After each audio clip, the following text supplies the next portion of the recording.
Halo Malaysia, selamat pagi, salam sejahtera Malaysia. Malaysia kita punya, cintai Malaysiaku, kita jaga kita.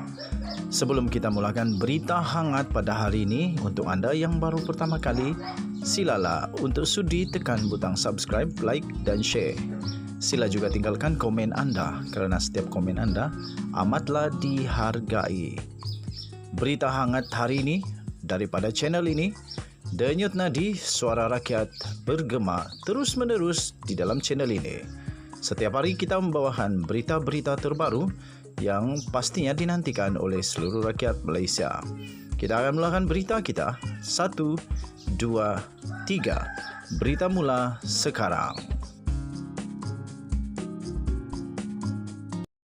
Salam sejahtera Malaysia, berita terkini yang menggemparkan. Dipetik daripada theedgemarkets.com, bertajuk Jika Rasuah Adalah Satu Penyakit, Malaysia Berada di Tahap 4 Kanser, kata Nazir Razak, 3 Oktober 2022. Berita penuh. Kuala Lumpur, 3 Oktober. Rasuah di Malaysia telah lama menjadi endemik dan sudah tiba masanya untuk Malaysia memulakan perang menentangnya, kata Jurubank terkemuka Tan Sri Nazir Razak pada Isnin 3 Oktober. Katanya, saya rasa kita tiada pilihan, tetapi kita mesti bermula dengan perang terhadap rasuah dan terasnya adalah untuk reformasi institusi. Rasuah tidak syak lagi isu sistematik Malaysia yang paling kritikal, katanya. Tambahnya lagi, jika rasuah adalah penyakit, ia adalah kanser tahap 4. Di situlah kita Malaysia berada, kata Nazir semasa kuliah peringatan ulang tahun ke-64 Institut Accountant Awam Bertauliah Malaysia MICPA bertajuk Ke Arah Ekonomi Politik Malaysia yang Lebih Baik. Rasuah bagaimanapun bukan satu-satunya masalah yang melanda Malaysia, kata pengerusi Bank Pembangunan Malaysia Berhad sambil menegaskan bahawa politik identiti dan pemusatan kuasa yang berlebihan juga merupakan punca kepada kebanyakan isu negara. Katanya, 3 kepala kepada raksasa ini, politik identiti, rasuah endemik dan terlalu memusatkan kuasa. Jika anda melihat mana-mana penyakit kita, saya berpendapat bahawa ia boleh dikesan dalam satu atau lain cara kepada sekurang-kurangnya 1 atau 2 daripada kepala ini. Jadi bagi saya, membunuh raksasa ini sebenarnya berada di antara kita dan Malaysia yang lebih baik secara keseluruhannya, kata bekas Ketua Pegawai Eksekutif dan pengerusi CIMB Group Holdings Berhad dalam syarahan bertajuk Ke Arah Ekonomi Politik Malaysia yang Lebih Baik. Nazir berkata beliau sedang bekerjasama dengan kumpulan parlimen ke arah mencadangkan perundangan mengenai pembaharuan institusi yang utamanya adalah untuk melihat kebebasan sepenuhnya agensi penguatkuasaan daripada cabang eksekutif kerajaan. Katanya lagi, kami telah melihat kerajaan demi kerajaan menggunakan agensi penguatkuasaan ini untuk kepentingan politik mereka, katanya. Sambil menambah, kita perlu membawa kepercayaan dan kredibiliti kembali kepada keseluruhan proses penguatkuasaan ini dan itu, saya fikir, adalah tonggak yang sangat penting untuk memerangi rasuah di negara ini, katanya. Meneruskan garis pemisahan kuasa, Nazir juga menyatakan bahawa memastikan pengedahan pengaruh kerajaan terhadap syarikat berkaitan kerajaan GLC juga akan membantu Malaysia menarik pelabur, memainkan kehendak mereka untuk mendapatkan kepastian. Katanya, banyak negara menukar kerajaan, tetapi anda tidak mendapat perubahan holistik dalam penjawat awam, Ketua GLC, jadi anda mendapat kubole ramalan. Katakanlah, Khazanah Nasional Berhad, bekas pengarah urusannya Azman Mokhtar membina rakaian pelabur global yang luar biasa ini. Dan begitu juga ramai di antara kita. Namun apabila kerajaan bertukar, pelabur global tiba-tiba berkata, kenapa saya tidak mempunyai ketua GLC ini untuk bercakap dengannya? Mereka telah hilang, katanya. Sebagai pelabur, anda memerlukan keboleh ramalan dasar dan kestabilan politik. Ini sangat penting. Jika anda bertanya kepada mana-mana pelabur, apa yang mereka perlukan adalah kepastian, tambahnya lagi. Nazir menyatakan bahawa walaupun Malaysia mempunyai sistem ekonomi dan politik, ia amat cacat. Secara berseluruh, beliau berkata negara sebenarnya tidak mempunyai ekonomi, hanya ekonomi politik. Katanya apabila politik tidak berfungsi, ekonomi menjadi tidak berfungsi. Jadi saya fikir agak jelas apabila anda menjumlahkan kesemuanya sangat sukar untuk melakukan pembaruan sedikit demi sedikit kerana segala-galanya sangat berkait, kata Nazir. Sambil menyatakan bahawa cadangan platform bukan partitionnya yang digelar Perhimpunan Malaysia lebih baik akan menangani pembaruan struktur. Kepartian politik, barisan parti dan keutamaan pemilihan semula tidak boleh menjadi asas untuk untuk menyematkan apa yang terbaik untuk Malaysia dalam jangka panjang, tambahnya lagi. Sekian berita, salam sejahtera Malaysia. Untuk mendapatkan berita yang lengkap, sila layari di edgemarkets.com bertarikh 3 Oktober 2022 bertajuk Jika Rasuah adalah satu penyakit, Malaysia berada di tahap 4 kanser, kata Nazir Reza. Kita jumpa lagi. Denyut nadi suara rakyat bergema di channel ini. Bye-bye.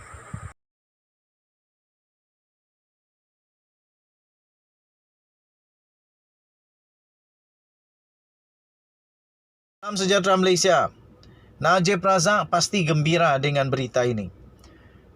Penyokong-penyokong Najib Razak pasti nangis-nangis, gembira. Gembira. Gembiralah dengan berita ini. Pasti yang tak suka dengan Najib Razak akan geram dan sebagainya. Saya okey, tak ada masalah. Kalau itu memang ketetapan dan perundangan yang tidak salah, tidak masalah, teruskan kerja Najib Razak. Sebab dia masih ahli parlimen, pekan, belum lagi kena tarik balik. Jadi dia mesti buat kerja. Jangan makan gaji buta. Jangan makan gaji buta, mesti buat kerja. Jadi kerja dia ialah salah satu kerja ahli parlimen ini, dia kena pergi parlimen lah, Dewan Rakyat. Okey, jadi berita ini memang menggembirakan Rosmah Mansur dan anak-anak Rosmah Mansur pastinya. Najib boleh hadir parlimen jika penjara benarkan, kata Speaker Dewan Rakyat, iaitu Azhar Azizan Harun. Najib Razak, iaitu ahli parlimen BN Pekan yang sedang menjalani hukuman penjara, masih dibenarkan menghadiri persidangan parlimen, kata Speaker Dewan Rakyat Azhar Azizan Harun. Namun begitu katanya, ini jika dengan kebenaran jabatan penjara. Azhar berkata demikian ketika menjawab soalan Hanipa Maidin daripada Pakatan Harapan Sepang. Bertanya sama ada bekas Perdana Menteri yang telah disabitkan kesalahan itu boleh dibawa ke Dewan Rakyat dalam keadaan bergari untuk dilihat oleh semua.